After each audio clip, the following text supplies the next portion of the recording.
Hello everyone, my fellow Nigerians, particularly those in diaspora. This is your new host, FOV. Today I will be sharing with you a citizen's concern about the current state of our dear nation, Nigeria. Right now we are seeing and experiencing the general sufferings of men, women, and children living in this nation. Whether you look at the government abysmal handling of anything, insecurity, poor economy. In fact, over 70% of unemployment in many cases. Dilapidating infrastructures. In fact, needless going down the list. Of course, too obvious and too impactful to name. So today I will be focusing on the brewing political rhetoric and the alarming situation, especially from our Igbo brothers in the eastern part of the country.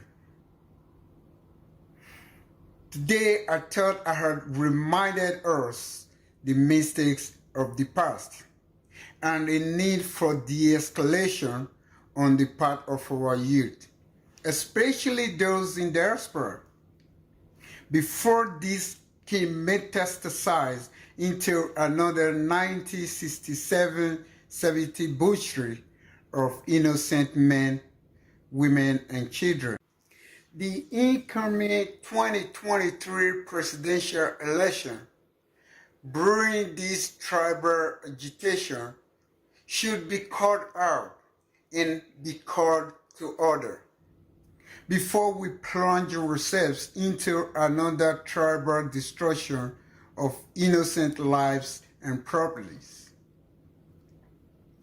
It is obvious that these Igbo-leaning youngsters running around the streets in empty stomachs, yelling that they want to die for Peter Obi, obviously are too young to acknowledge the horror and brutality of war. I have talked with and interviewed former Biafra veterans, and I have had countless conversations with Igbos and other tribes who are survivors of the Nigerian Civil War. Details too graphic to show beyond this picture. These are people who experienced the war firsthand. And my overarching takeaway from their recount is that they do not wish that experience even on their worst enemies. This is the Igbo tribe who pride themselves on a strong sense of ethnic identity and entrepreneurial endeavors. The self-acclaimed most privileged tribe, not just in Nigeria, but in the whole of African race. This self-imposed trait continues to manifest in the Igbo's achievement in all parts of Nigeria. Political, educational, socio-economic development. Talk about politics in Nigeria. The Igbos have and continue to achieve milestones and breakthroughs. From our independence to today, there was not and there is no time that the Igbos have not been in the helm of our governments. And Igbo was the first Governor General of Nigeria. Igbo was the first president of Nigeria. Igbo was the first military head of state in Nigeria. As I have just mentioned, there is no time in our history that the Igbos have not been in the helm of our government, either as the head, second in command, or among the highest rank in the government. Mind you, you can hear that I use Igbo or Igbo. It all means the same to me. Okay, so when you hear when I say Igbo or Igbos, it means the same. I'm just using it interchangeably. Okay? So in the First Republic, Igbos ruled Nigeria through Azikiwe. In the Second Republic under Shagari, Igbo was second, Alex Ekweme. Go to Babangida government. Igbo was second, Ibitu Ikiwe from Abiriba in Abia State.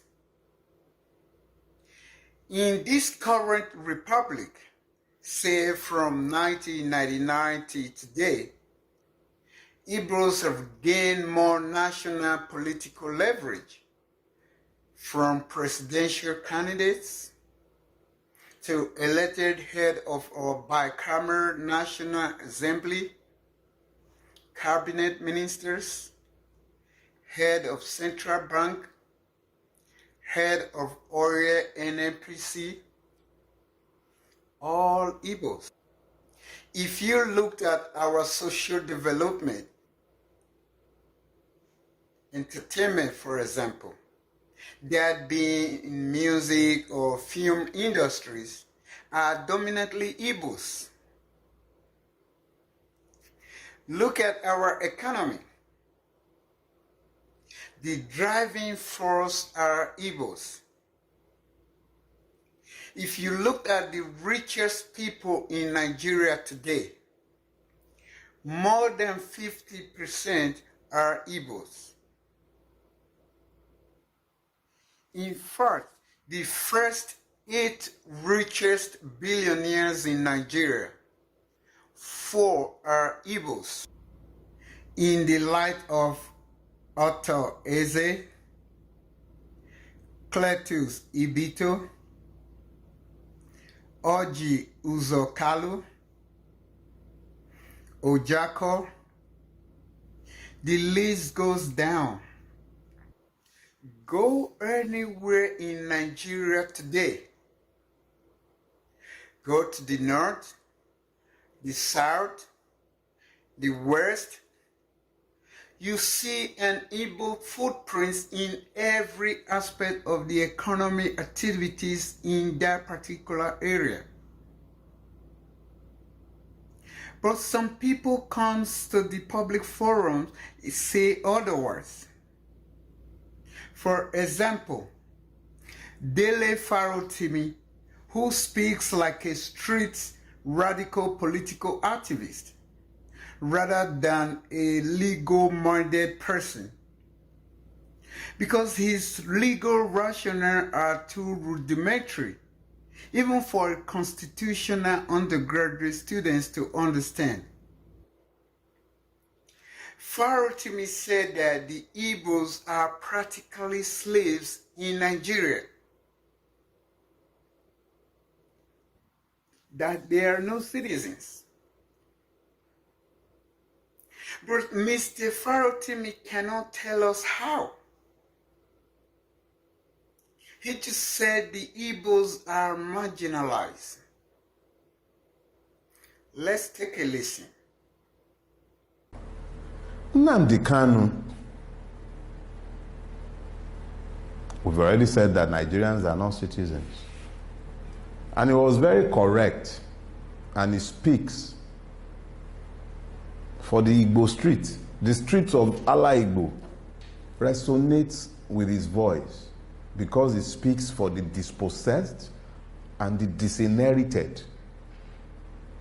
It speaks for a generation who have been systematically marginalized, disenfranchised, made the subject of inequities and the systemic evils of the Nigerian state. I'm not picking on Mr. Farotimi, but he put up a public statement about Nigerian affairs. And as a Nigerian citizen, I have every right to air my opinion about his statement. Oh, talking about Nigerian citizenship. Mr. Farotimi said Sowore is not a Nigerian citizen. I then wonder why the fella wants to rule Nigeria if he's not a Nigerian citizen. On this note, I'm challenging Mr. Farotimi to a debate about Nigerian citizenship. Sheun Akinbaloye could moderate this. I know Sheun is a Yoruba man, and I also know that he's a fair-minded person. So I'm kind of okay with his moderation. So when I hear Igbo agitators and these academic buffoons like Dele Farotimi and these political wannabes like Sowore join IPOB to say that the Igbos are marginalized in Nigeria, you just can't stop asking yourself, what the heck are these unserious-minded people talking about? You say the Igbos what? This dangerous terminology thrown around by exploitative and selfish politicians like Peter Obi does not hold water. When you look at the reality I just laid out, Igbo marginalization? What is even marginalization in the first place? Okay. Marginalization is the relegation, the push away of a person or people to an unimportant or powerless position in a society. So what these clueless agitators are telling us is that the Igbos have been pushed to a powerless and unimportant position in our society. Really? Because if you look at the reality, Igbos are the most powerful people in Nigeria. Just look around. Look at the money we just mentioned. The Igbos are on top. Look at our education. The Igbos are on top. Politics, social, sport, the Igbos are more than any tribes in the nation. So the Igbos' marginalization is not true. So if this is not true, the question becomes, why are they saying it? The marginalization of the Igbos in Nigeria is a myth, a manipulative tactic designed for a purpose. So where does this myth come from? And for what purpose? I have been researching this phenomenon since the past 3 years, and my findings is alarming. The marginalization myth is a tactic the Igbo leaders have developed and adopted pre-independence to promote the superiority of the Igbos over every other tribe, not just only in Nigeria, but the whole of African race. Culturally, culturally. The Igbos believe in individualism.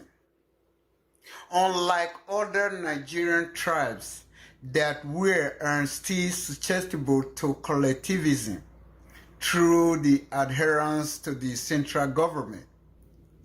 This is obvious if you look at the history of the Beninese and the Yorubas. But the Igbo's individualistic trait, this is where I'm going with this. Just follow me.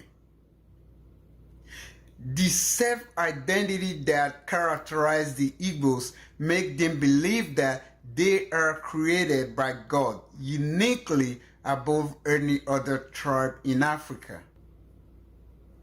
This inherent and distorted belief makes the Igbo think that they are the one naturally created to rescue and rule not just only over Nigeria, but over African black race.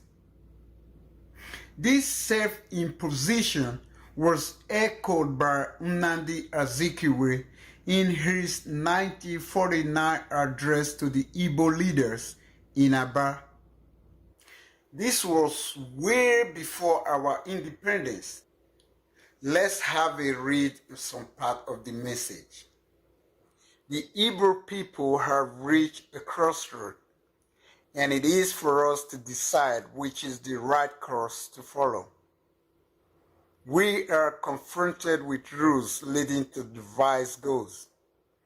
But as I see it, there is only one road that I can safely recommend for us to tread, and it is the road to self-determination.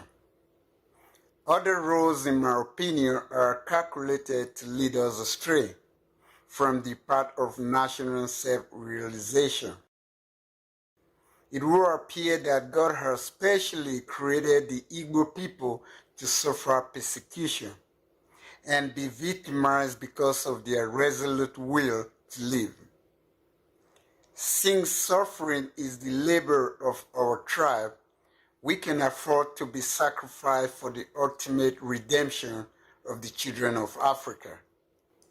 Nnamdi Azikiwe, Aba, Nigeria, Saturday, June 25, 1949. This is the belief and mentality that the Igbos brought to the new formed Niger Area Territory when Lord Lugard amalgamated Nigeria in 1914. Remember that Nigeria was formed into two regions, the northern and the southern protectorates. Then we have the Hausas to the north, as we can see from the map, and the rest of us to the south. We were like this from 1914 through to the fighting for emancipations in the early 20s, leading to the four British constitutions of Clifford in 1922, Richard in 1946, Manfaxin in 1951, and lastly, Lexington Constitution of 1954. Remember that Lexington Constitution was the roadmap that led us into independence in 1960. So, following Ezek's message to the Igbo in Aba, the Igbos came into the new Nigeria with one goal and one goal only. That is the goal of domination of a new nation that at this time already divided into three tribal geopolitical parties. The Hausa NPC in the north, led by Tafawa Balewa and Ahmadu Bello, the Igbo NCNC in the east, led by Azikiwe, and the Yoruba Action Group in the west, led by Awolowo. Okay, now, as history has it, all or majority of our pre-independence and post-independence general elections and by-elections were won by the Northern Party because of their population, as we just seen in the map. All votes were cast mainly on regional and tribal affiliation. The Hausa voting the Northern Party, the Igbos voting the Eastern Party, and the Yorubas voting to the West. But in the 1954 general election, though the Northern Party won the election because of their vast population, Awolowo was the only one that won seats in all parts of the country. Balewa won his safe seat in the north. Zik won his safe seats in the east. Ole Awolowo cut through the entire nation and won seats in the east and one seat also in the north. This astonishing result placed Awolowo in a formidable position as the only man who can win national and not just regional elections. So Zik acknowledged this trend and took it seriously. In the 1959 general elections, this is the one that ushered us into independence. Neither of these three parties won outright majority. Neither of these three parties, Awo, Zik, Balewa, won outright majority to form a government. If you're conversant with the UK system of government, you will understand the dynamics at play here, because we were following the British parliamentary system then. So to form a government, two of the three political parties has to join in coalition.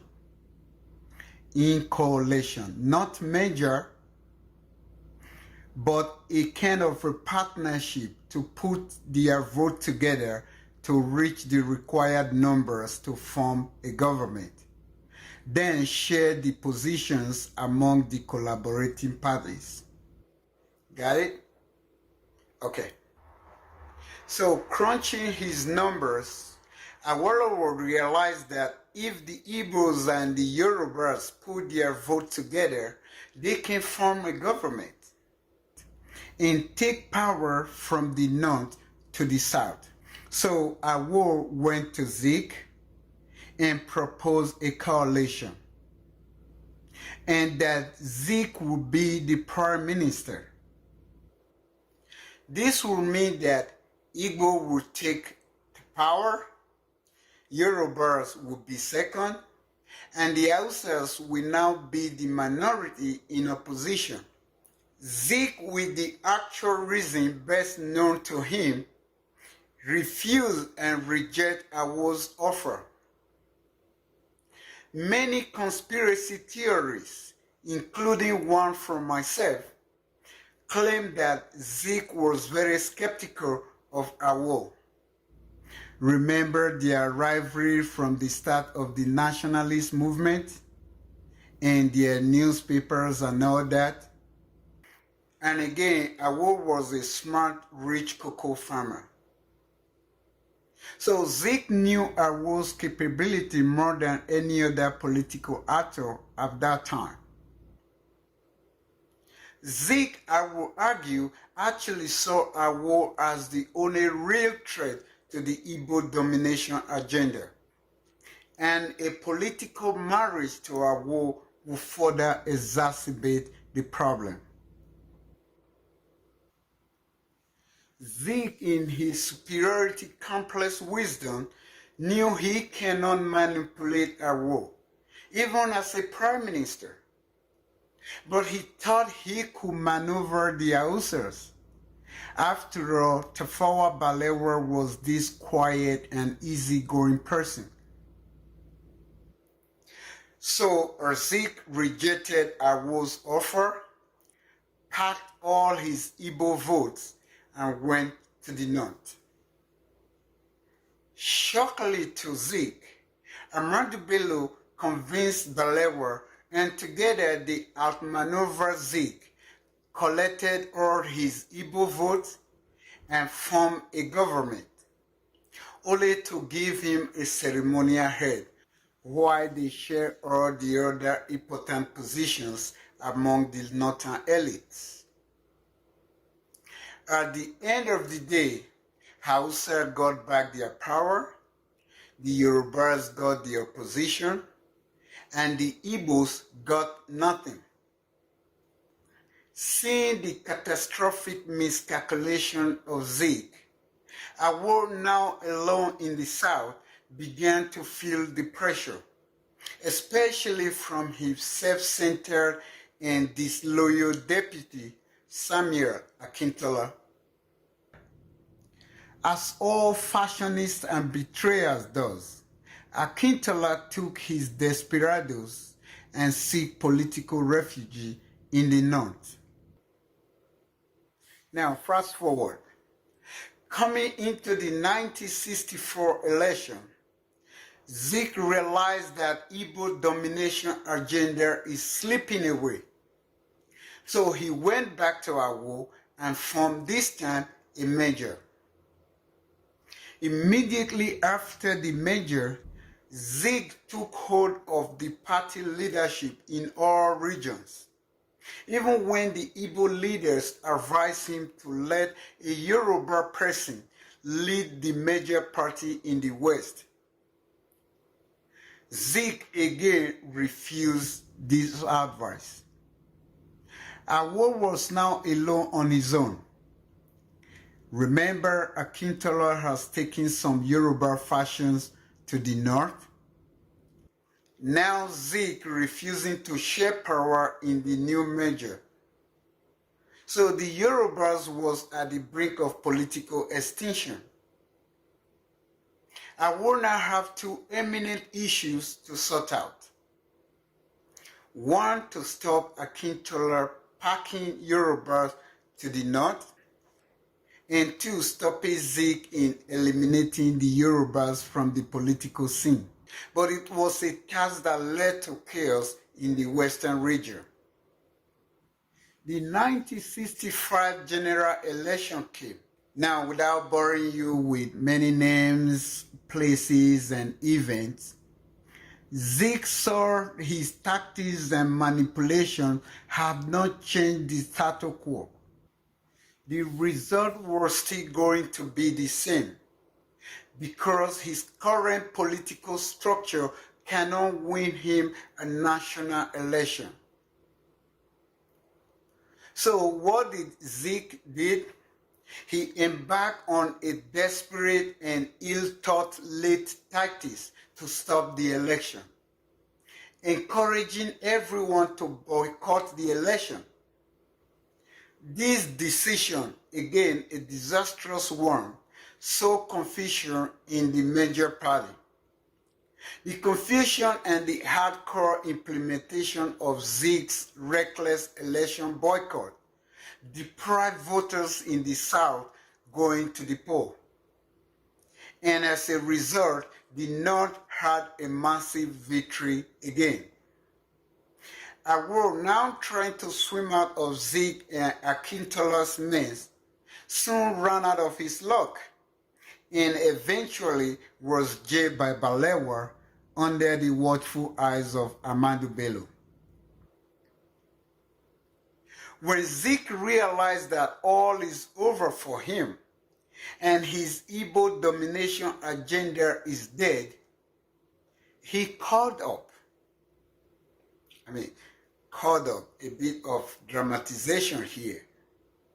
Well, he called up 5 majors to organize a coup, to take power by force from the Hausas and impose an Igbo leadership on Nigeria by force. As history has it, that was exactly what happened. In the early month of 1966, 5 young Igbo military officers organized a coup, killed all northern leaders and some of their allies, their wives, some pregnant, and the prime minister left at the roadside to rust, and installed an Igbo as the head of our government by force. These selfish and barbaric killings that left the prime minister rusting under the tree by the roadside set the stage and sowed the tribal and regional seed in which our nation bears its political fruits till today. After the Igbo coup, the Hausas quickly mastered the coup game, and with Operation Aruba in July 1966, beat the Igbos on the coup game they invented. So now the Igbo domination agenda is totally dead because it could not be achieved through election, and now it cannot be achieved through military coup. Even after another attempt through a sinister poison pills of Aburi Accord could not do the magic. So Ojukwu convinced the Ihanese Idigbo people that they had no choice but to leave Nigeria.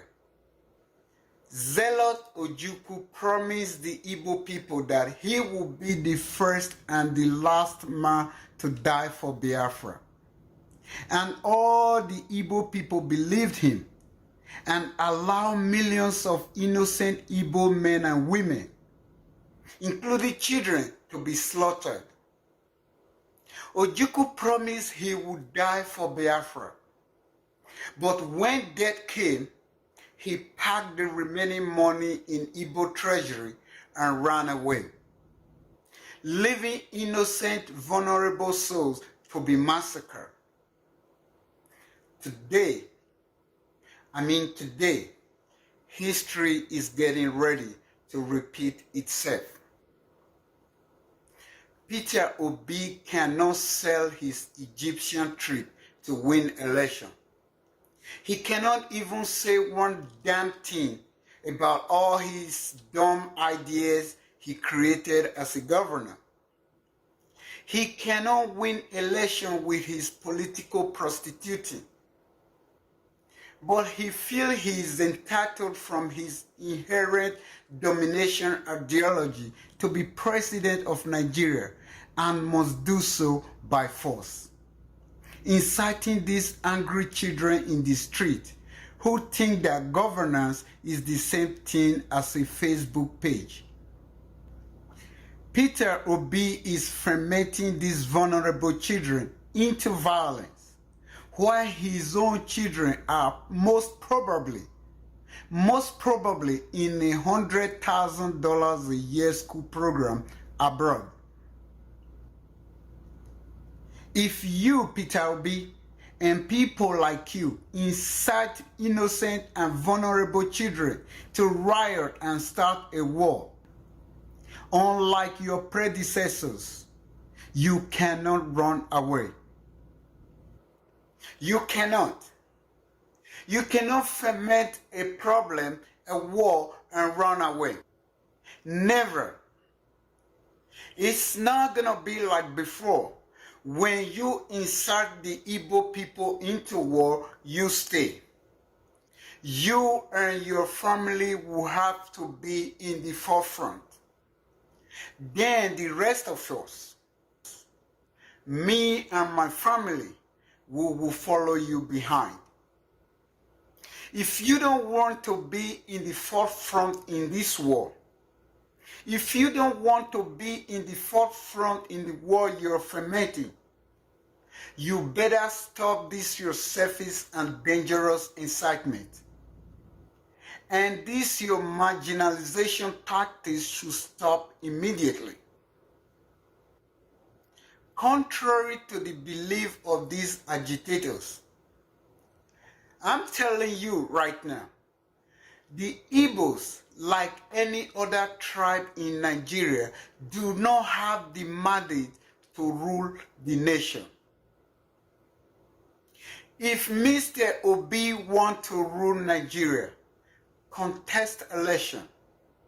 Put your ideas together before the Nigeria people. Put your ideas before the Nigeria people and convince us. Don't tell us you are desperate to make Nigeria work, because you were not desperate enough to make Anambra work. Lay out your plans. Tell us your agenda. If we like it, we vote for you. If we don't like it, we don't vote for you. Period. It is not a do or die affair. You don't have right to rule us. Okay? Put up your idea. If it's convincing, we vote for you. If it's not, we don't. Period. So, coming back to the marginalization stuff.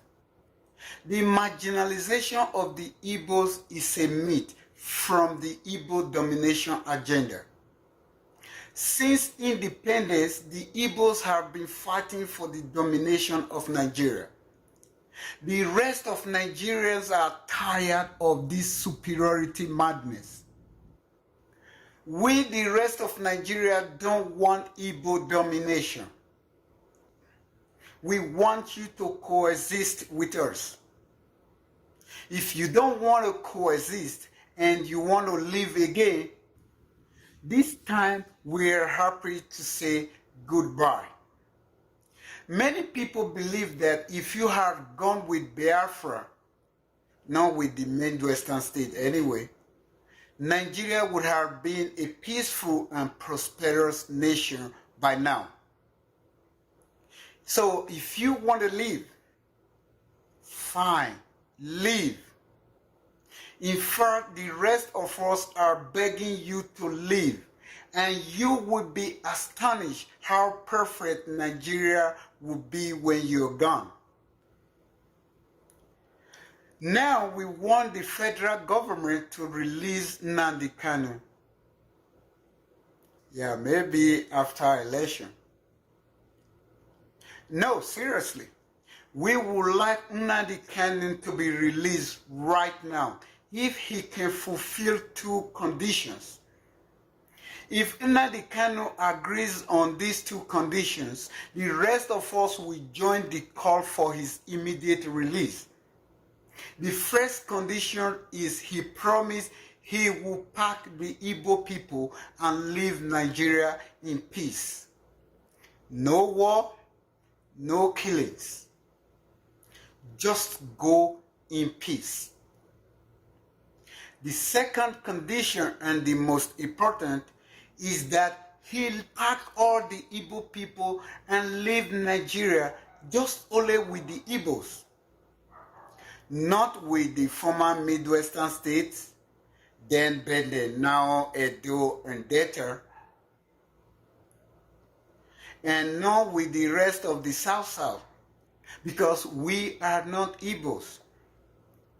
You go alone, not with Edo State, not with Delta, not with Biafra, not with Cross Rivers, not with Rivers, because, as I said, we are not Igbos. So if you agree on these two conditions, we will beg the federal government to sign your document right now and leave. Inemine Nulawanu. Yeah, you see, I'm learning my Igbo from my better half. Yeah, I know you guys are just gonna say, call her right now and tell her to leave him. Oh, well, she's gonna leave anyway if you guys break out, because I'm not going to be getting visa in Nigeria to go to Enugu to go and visit her. Oh, well, she said, We will figure that out when it happens. I'm probably going to apply for citizenship for her. That means apply Nigerian citizenship from Enugu. Well, she told me that these agitators really have no clue. They are ignorant of our Nigerian map. They don't even know the Nigerian map, she said. How are you going to leave Nigeria in the first place? Because the Igbo territory is surrounded by other Nigerian states. How are you going to survive? Okay, I'll show you. This is our current map, our 6 geopolitical zones. So you see the upper left-hand corner in yellow color is the northwest, right? Then the upper right-hand corner in purple color is the northeast, okay? So the middle belt area in green is the north central, right? Okay, the orange color, never mind, let's just call it orange. So the orange color to your down left is the southwest. Now you have this almost U-shaped blue color down on the bottom as our south-south. Okay? So we are left with this tiny, teeny gray area as the southeast. This is the Igbo people area. So you see this tiny place is the one disturbing the entire nation since independence. Screaming marginalization and that they want to go. That is why I am now one of the first to start advocating for a peaceful separation from the Igbos. Nigeria would be better off if the Igbos are gone. Alternatively, the Igbos can once and for all put a stop and abandon this primitive belief of superiority that is spewing this fabricated and delusional marginalization of the Igbo people. Cut the crap. All the Igbos know that they are not marginalized. They also know that if they leave Nigeria, they cannot survive more than 5 years as a separate country. Every sane person knows that to survive as a nation, especially as a sub-Saharan African nation, you need sea, you need mineral resources. So how is the Igbo nation going to survive in this condition we just showed? What are you going to survive with? Red sands and flowers? Come on. If the Igbos leave Nigeria today, the rest of us will achieve tranquility and prosperity. The Igbo superiority agenda is the one that is holding Nigeria hostage since independence. It has always been. That is why I'm supporting the Igbos to leave Nigeria if they want to leave. And if they leave, we will arrange a better plan as soon as they are gone. In fact, we already had a plan. We already have one. With the Igbos gone, we will return back to the Lord Lugard's two-region Nigeria of South and North. We will now sit down with our northern brothers and sisters. Our national conversation will be easy then because of our nationalist inclination. Unlike the Igbos, we want to collaborate. We want to coexist and share and live equitably and equally. With the Igbos gone, the North and the South would draw up and renegotiate a new constitution that will share our national resources fairly and equitably. In our 100% national value, we the South will say to the North, you take 60% and we will take 40%. We will take our 40% and distribute it among the southern states equally and equitably. Each state will manage its own shares according to its needs and capabilities. Each state will have its own developmental structures and create its own unique laws under the guidance of the new constitution. Each state will get its own type of schooling system. Each state will get its own law enforcement system. Each state will have its own unique employment program. And each state will have its own independent bilateral and multilateral trade with foreign private entities. This time there would be no longer waiting for Abuja, because the politics and the political powers will be shifted to the local people of each individual state. There will be no longer excessive and monetized regional and tribal political ambitions.